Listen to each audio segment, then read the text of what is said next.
first point of contact. Yeah. Okay?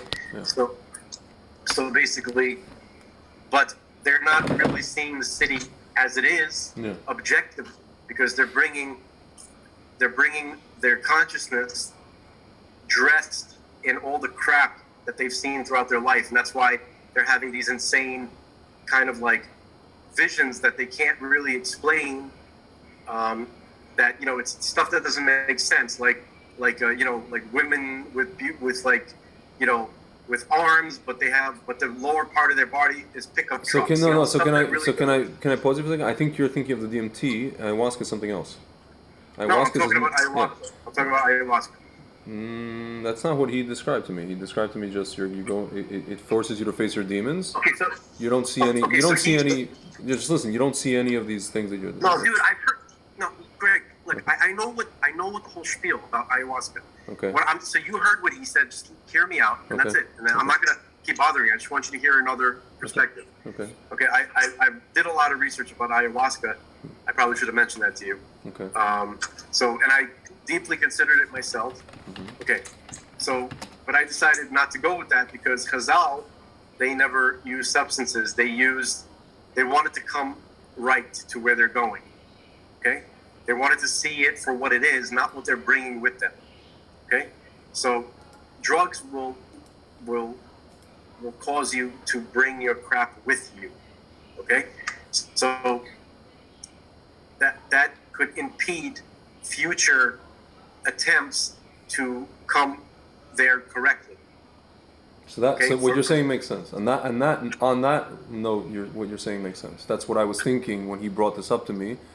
I actually didn't have the language to explain it to him, meaning he's telling me about this, that, and the other. For just, regular goyim who don't know what's flying, it's probably great in the sense of, figuring out what you need to do, figuring out what your blocks are, what's this, what's that. You talk about like confidence with women and this and that and business and schmizness. But later on, he may have trouble accessing what is actually reality, which is only basically Hashem, because he's going to be, like you said, like he's going to be always kind of looking to solve his own problem as opposed to connect to transcend those problems via some other, I guess you use the language, astral plane, whatever. Later on. Here's a good metaphor. Yeah. Going to the City of Luz, whether they realize it or not, in order to do self-help stuff, is like using the Chumash, opening up the Chumash, tearing out a piece of paper and using it as paper for smoking a doobie. Okay, that is it is a waste, a horrible, tragic waste, where not only are you not seeing what's really around you, but you are also not benefiting from the experience. Because you don't need to go to the City of Luz to develop those kind of things. Just go to therapy. Okay, you can do that too. So I guess people are trying to cut out, so to speak. I guess, or maybe they think that therapy is not, this is years of therapy, and really, if you think about it, I've done therapy. I don't know if you've done therapy. It doesn't really force you, unless you do a very specific therapy that does do that, force many people to face their demons. It just says, well, it's okay that you're feeling this way, and you're feeling this way, or you behave this way because of something that happened here, and there, and there, and there. Childhood. It's always somebody else's fault. And even if it is your own fault, there's different types of modalities. They tell you, even if it is your own fault, here's, and then the next session, we're going to talk about that. It's like, спасибо за деньги, Right. So the real Jewish way of doing therapy, right? Yeah. And facing your demons and really coming to reality and coming to understand and having milestones and moving past there's code like this. It's having a meeting with your Rebbe, a real Rebbe, who knows you, that you have a relationship with, and also Farbrengen.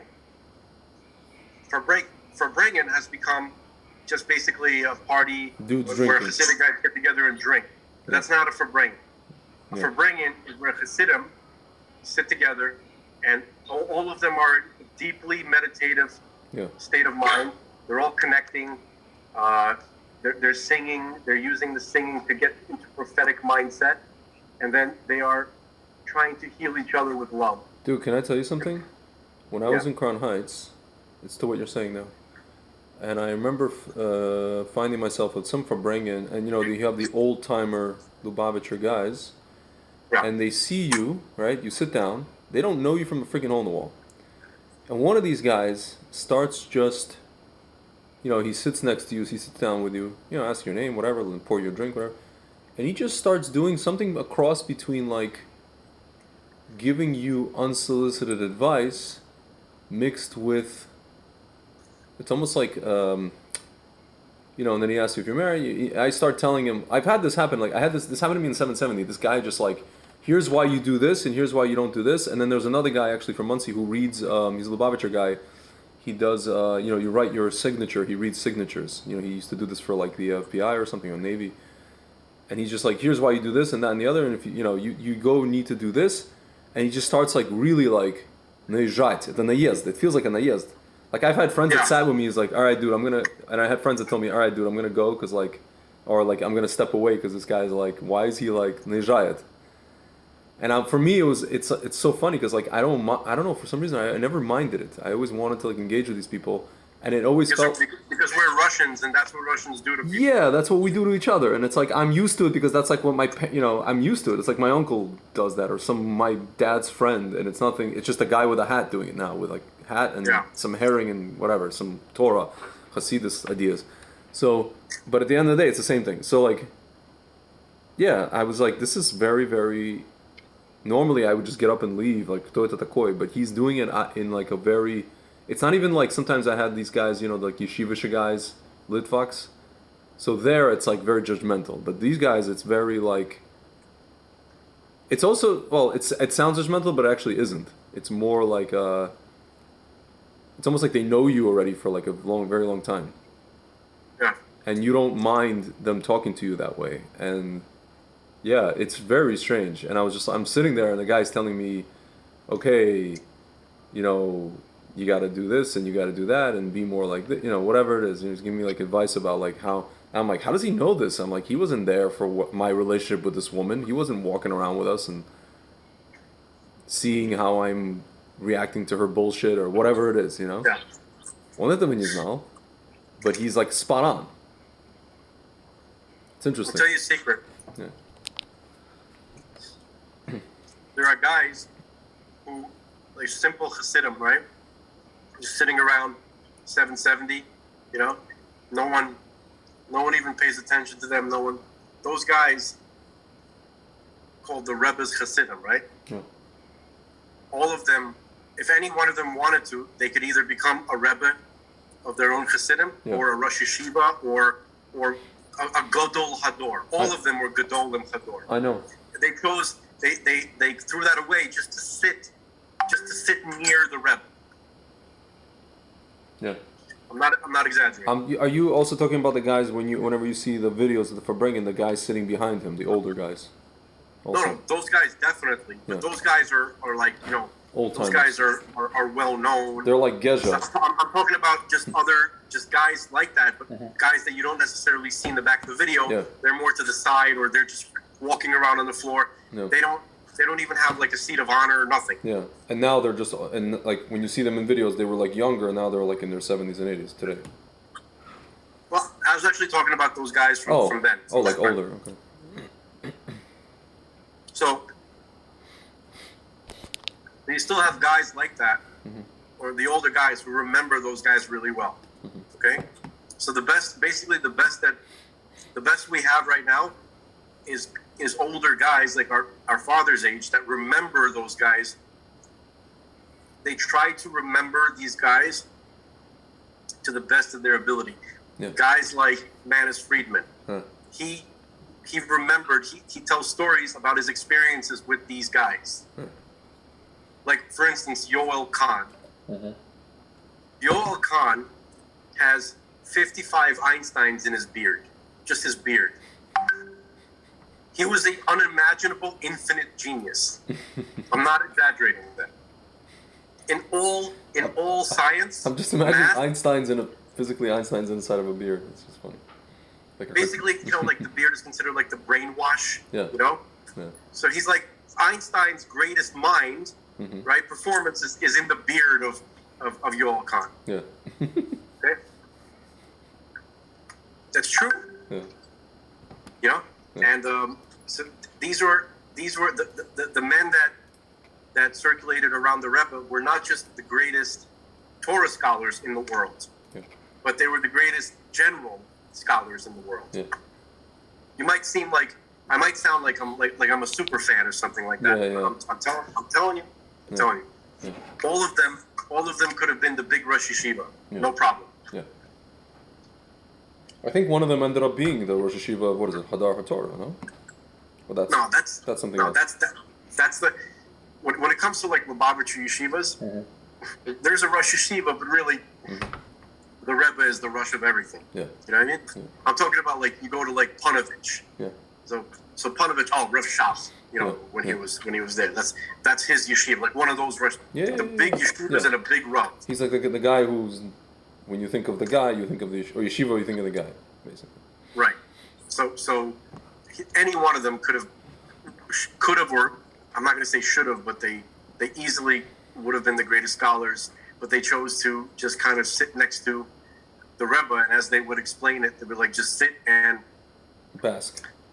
Enjoy the radiance, bask in the glow of his radiance. You know what's which crazy? Means his Torah. Which Dude, means his Torah. You know what's crazy? Do you know Yitzhak Meyer Morgenstern? Yitzhak Meyer Morgenstern? No. He's a pretty well-known Kabbalah, and he's British actually, but he lives in Jerusalem. Wait a minute. Yitzhak Meyer Morgenstern.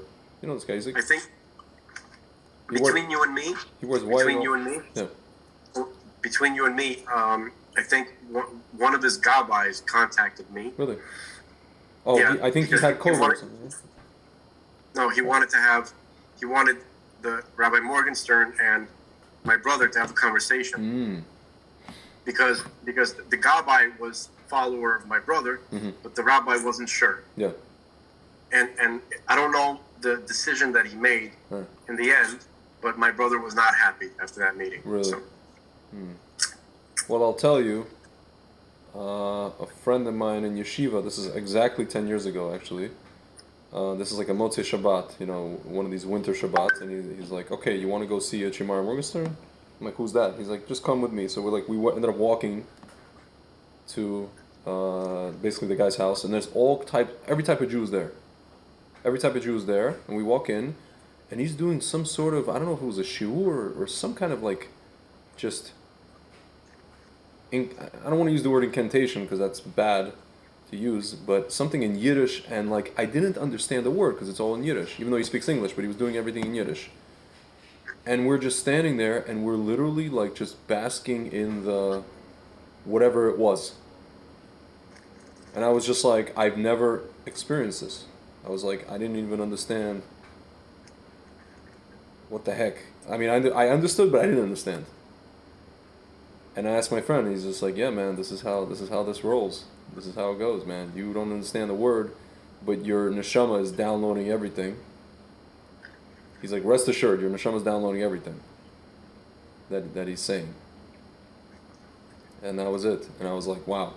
Like, I was blown away. Possible. I didn't understand a word. I was like, maybe like 2 words. Like, blown away. Just by like looking at him and watching him and just, What is it about like tzaddikim? You could never meet, you see one of them for the first time. You could never have met, like, you never met them before, and you could tell that they're people identified tzaddikim.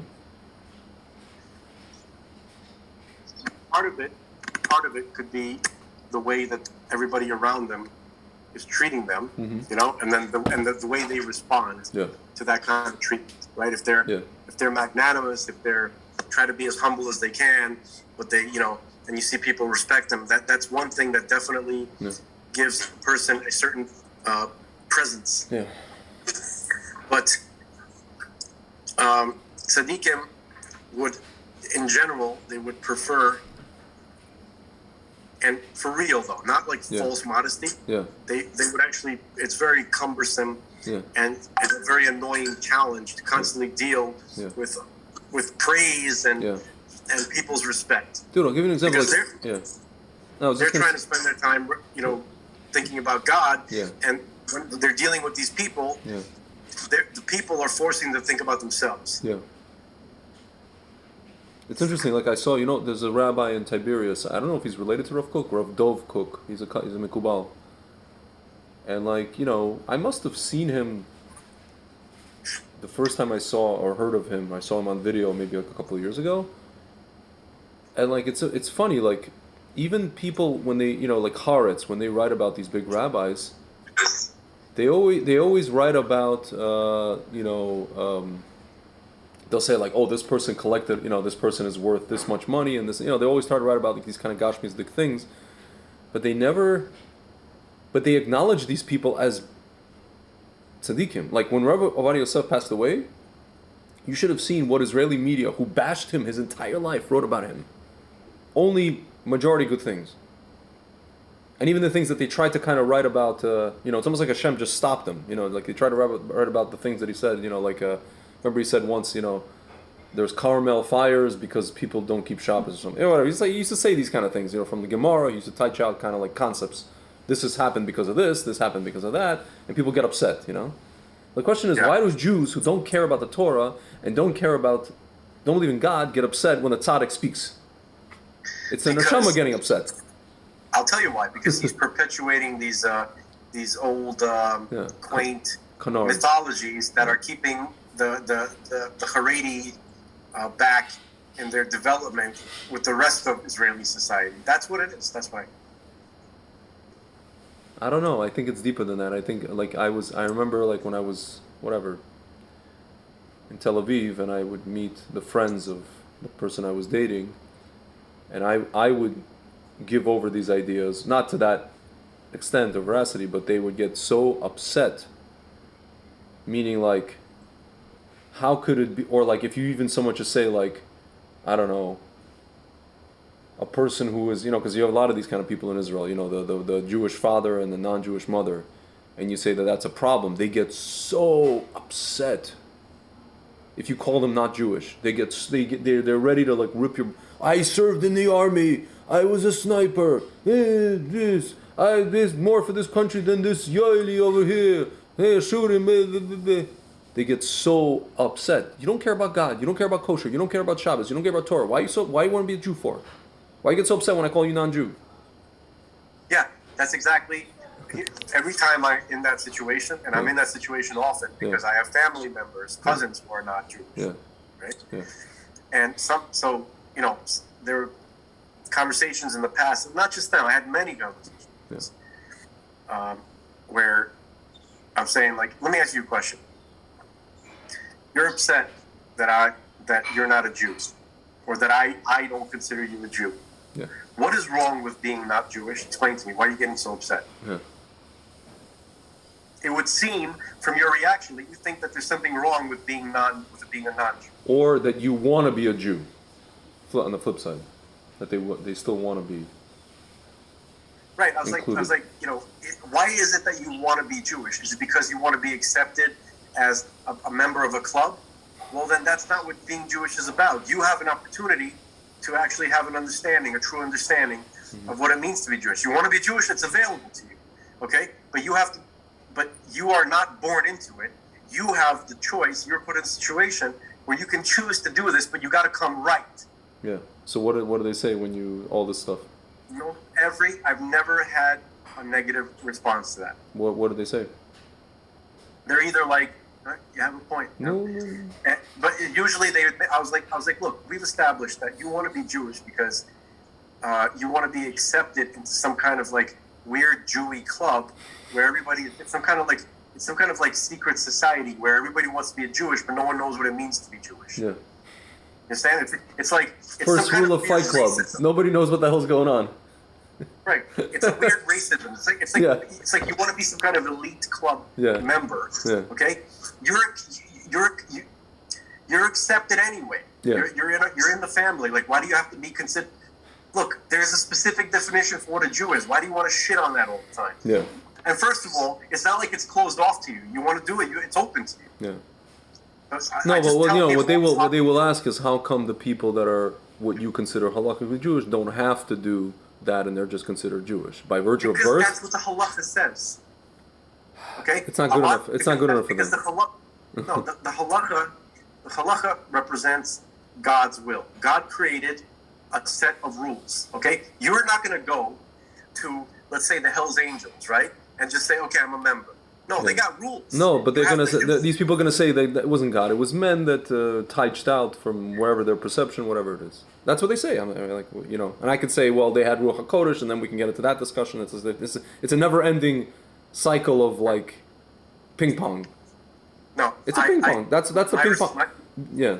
My response is like this: the rabbis, first of all, most of the laws are transmitted. They're not concocted. I know. Okay? I'm giving you devil's advocate. What they say. I've had the same conversation. So I say, second of all, the Torah itself. There are psukim. There are verses in the Torah that give the rabbis the jurisdiction to put fences around laws to protect Torah laws. Okay, they have in the Torah. It says you got to listen to the rabbis, and they're allowed to do that. It says it right there. So here's my. Okay, so nobody ever is able to argue with me past that point. So here's the thing: we have to listen to the rabbis, but we have to. When it comes to halacha, that's one thing. But when it comes to a rabbi is coming and telling you, now they're taking that principle, like from people are taking that principle and applying it to, this guy said, take the vax. So. So look, you have 613 commandments. Yeah. Okay, and then you have 7 rabbinical decrees. Yeah. Okay, those are, those are printed. Those are carved into stone. Yeah. The other stuff, the interpretations of how to apply those things, by your local rabbi. When it comes to you don't have to stake your life on it. Yeah. It's interesting, man. I think I told you this before. There's a rabbi that I know. I was fairly, I guess, close with him in Jerusalem, and he just was like, "Oh, how come you don't?" Because he tried to invite me to Shabbos, and then he remembered that I'm not smacked, and he's like, "Oh, how come you don't want to take it?" This, that, and I was trying to explain to him all these different things. He didn't want to hear it. Yeah. And then he's like, "Well, the rabbi said to take it." I'm like, "No, they didn't." He's like, all the big rabbis said to take it." I'm like, "Not all the big rabbis. Some of them, yes, they did."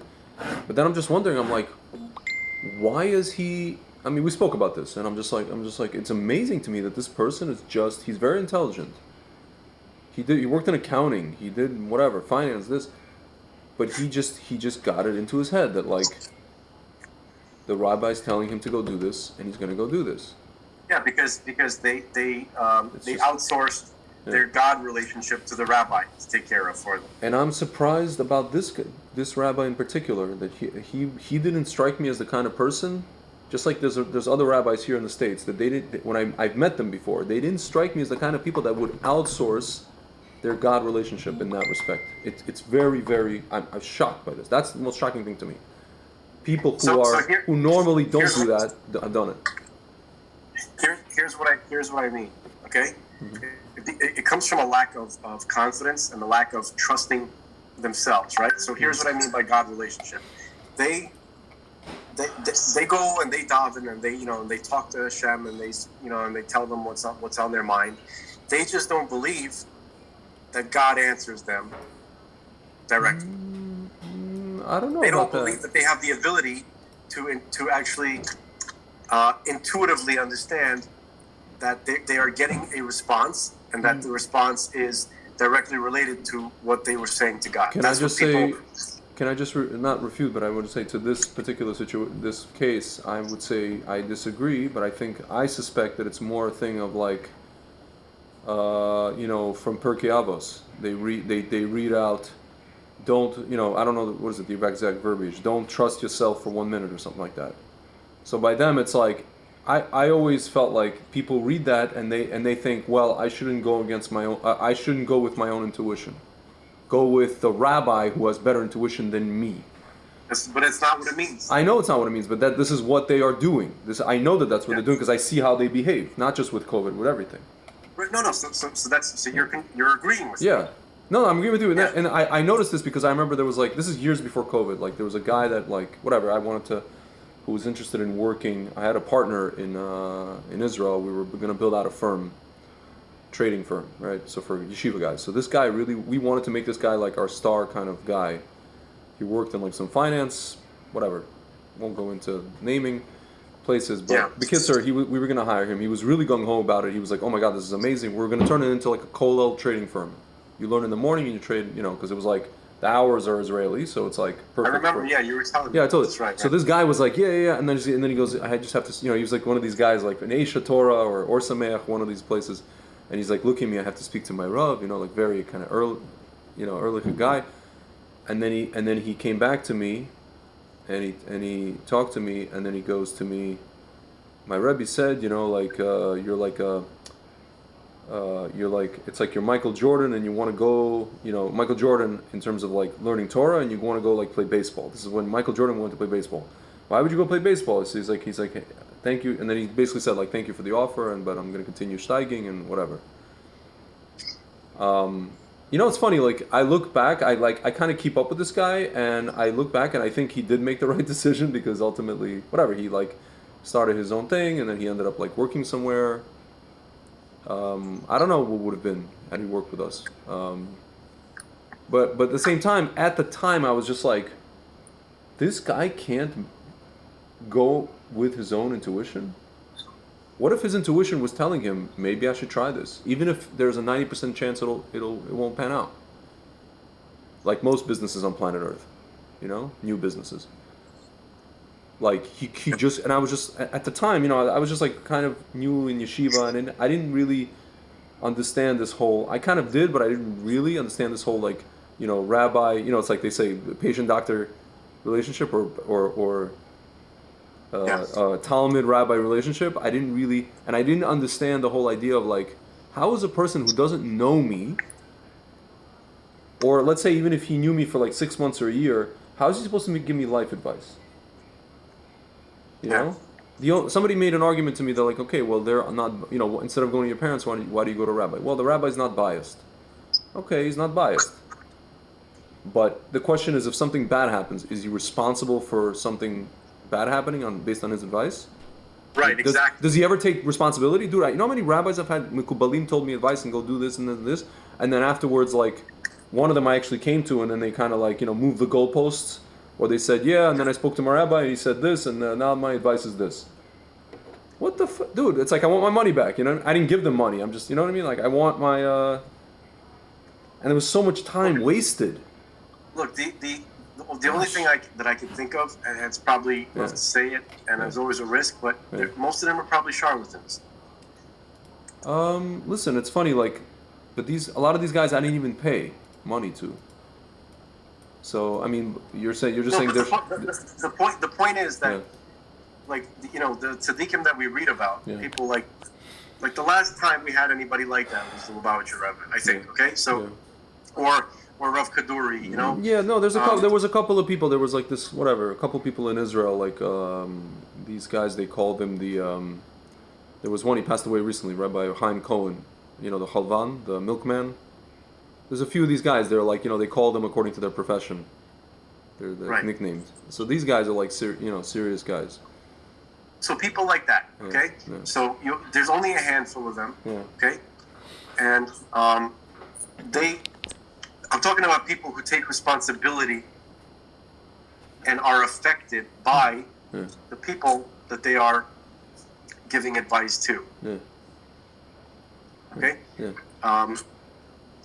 We talked about this. You definitely remember, like how Chassidim would come to the Rebbe, and then they would screw up or something like that. Yeah. They do something wrong, probably jerk off or something like that, and then when they would go and have a meeting to the Rebbe, I'm just extrapolating. I mean, whatever. I'm trying to modernize it, whatever their version of that was in their time, and then the Rebbe would show them how a lesion that he had on his hand, because of the effect of the negative action that he did. Yeah. So and this is without the chassid telling the Rebbe. So there was such a connection there that the Rebbe would suffer physically if something didn't go right. Do you understand? They were invested in the people. Yeah. Okay? Free advice is free advice, Yeah. So there's not much of that. There's not much of those. That's why I don't trust rabbis. You know, it all looks just an extension of this whole like kind of new age psychobabble industry now. Yeah, it's true. It's true. You know, everything. It's like Tony Robbins. It's like there's almost like the line is getting blurry. No, I noticed that. There was like there was this one rabbi when I first moved back to the States 8 years ago, and I noticed that there was a lot of overlap with the way he was talking and the way that like Tony Robbins was talking, or one of these guys, you know. And I was just like, I don't know. Listen, there was a lot of things where I kind of like tested this guy out and it checked out, but at the same time, a lot of these guys, you know what they tell you? I find that they tell you a lot of the things that they tell you go against the grain of your intuition. And by me, I'm one of these people. Whenever I go against my intuition, things don't work out for me. But they even tell you to your face. They're like, well, no, you have to go against your intuition, because the higher power is never what you think. You know, it's never what which is total BS. Because if you're connected on a deep level to a higher power, it is what you think because you're connected. Your intuition is actually Hashem. You can't tell me I have this deep connection with Hashem and then say that anything that comes into my mind, you know. Yeah. So basically, I think what a real tzaddik is supposed to do is if you, let's say, if you come to him and you don't hear your intuitive voice at all, he basically helps you to hear what your own neshama is. He basically helps you to do the opposite of what he's saying. Essentially. I didn't get that. No, it's what you said. He helps you to open up what your neshama is telling you. But it's like sometimes I'm telling you, I've gone to some of these guys and they said literally things that they told me to do things that I didn't even like. First of all, consider to do, like say in business, and have also told me to do things that are like, you know, would completely throw a wrench in my operation. Not in a good way. They've told me to do, go do this, and I'm like, all of a sudden I'm going to drop everything and just go do this. No. It's completely against my intuition. I'm asking you what to do. What should I do in this situation for what I'm asking you? I'm not asking you to tell me stop what I'm doing and do something else. Because if I felt that, I would do that on my own. Because my intuition would tell me that to do that. You know what I'm saying?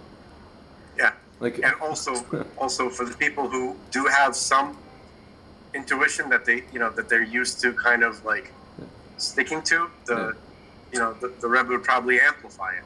Yeah. Or in certain cases when a person gets confused and they accepted something that they're not sure is their intuition, right?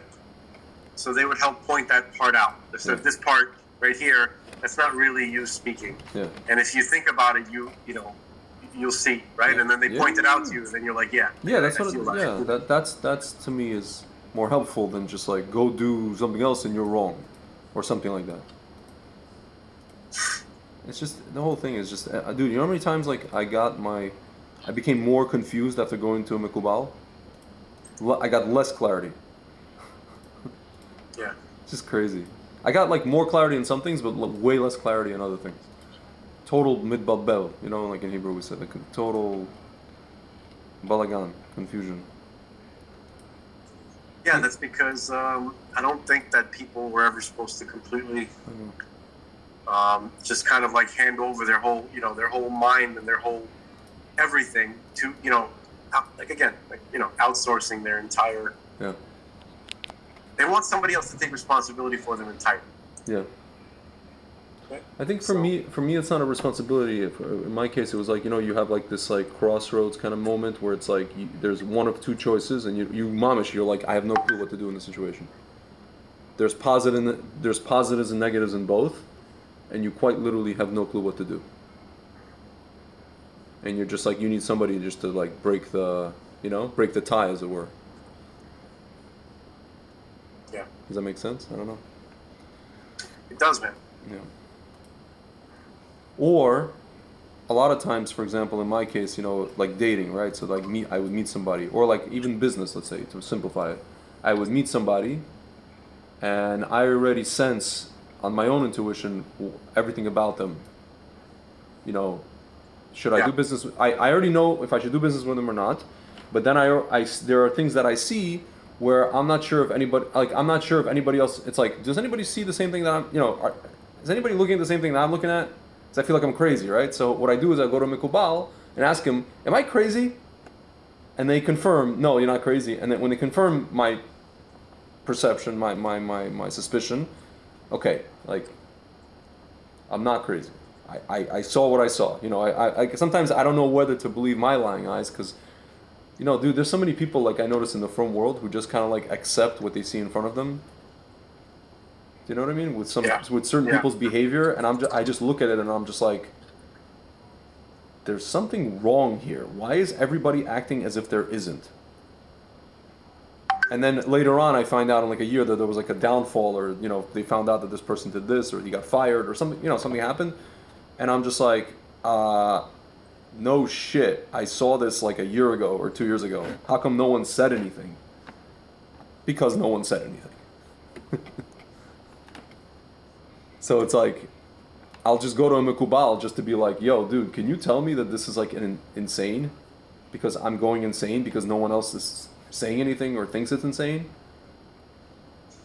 Right. Or thinks that this person is like, that's just the way they are and just the way things are. And I'm like, no, it's not. It's supposed to be that way. Please help. No, it's just weird. I think like I'm reading this book right now, and some of the stuff is making sense to me. So the ultimate connection with God, Rabbi Mimran.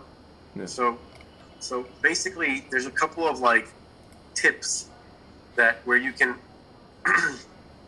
help to recognize possibly if your thoughts are your own, or none of your thoughts are really your own, but you have to decide which thoughts are useful and which thoughts are not. Yeah.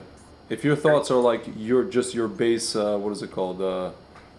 Nefesh b'chamis kind of desires, or if it's in lined up. You know how they always make this toast like, may our will be Hashem's will.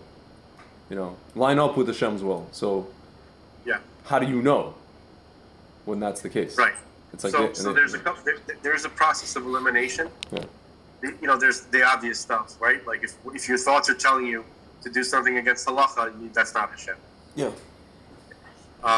If they're telling you that the proper reaction is to be like angry or very, very, very resentful, or that kind of stuff, that's not coming from you. That's coming from the other side. Yeah.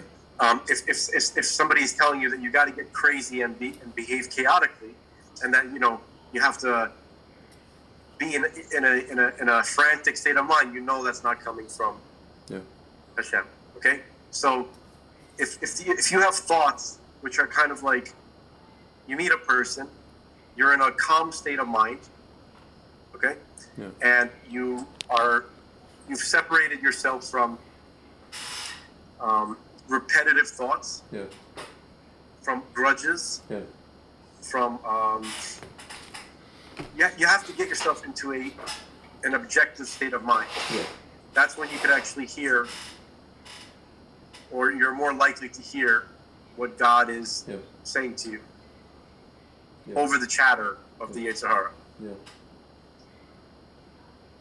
It's just crazy to me. Like I really, this is something that still stands out to me today in the Frum community, how basically it's the people that are supposed to be more tapped into Hashem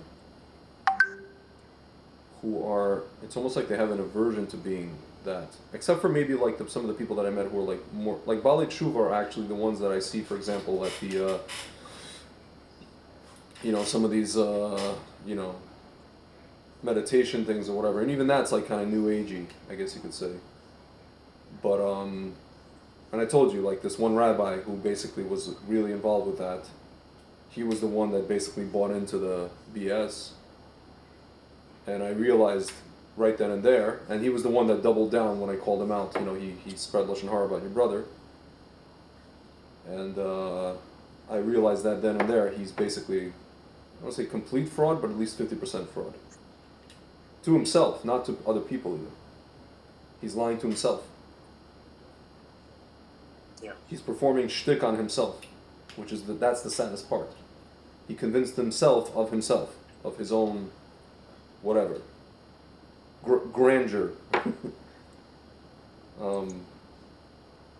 It's interesting, and it's just so like, yeah, man, you really see who's, just encounter like on a day-to-day basis, like non-Jews, just primarily on social media, also in person, that are actually tapped into Hashem. Like you said, they might be Israelite, they might not be, but that's not even the point. The point is just, these people are just listening to their good old common sense. Their good old trucker, construction worker, warehouse worker common sense. In some ways, people who have those kind of jobs, yeah, right, which are basically, they have a lot to do with, like, you gotta be able to understand the obvious, right? And because you're not going to have people micromanaging you, it's impossible in those situations.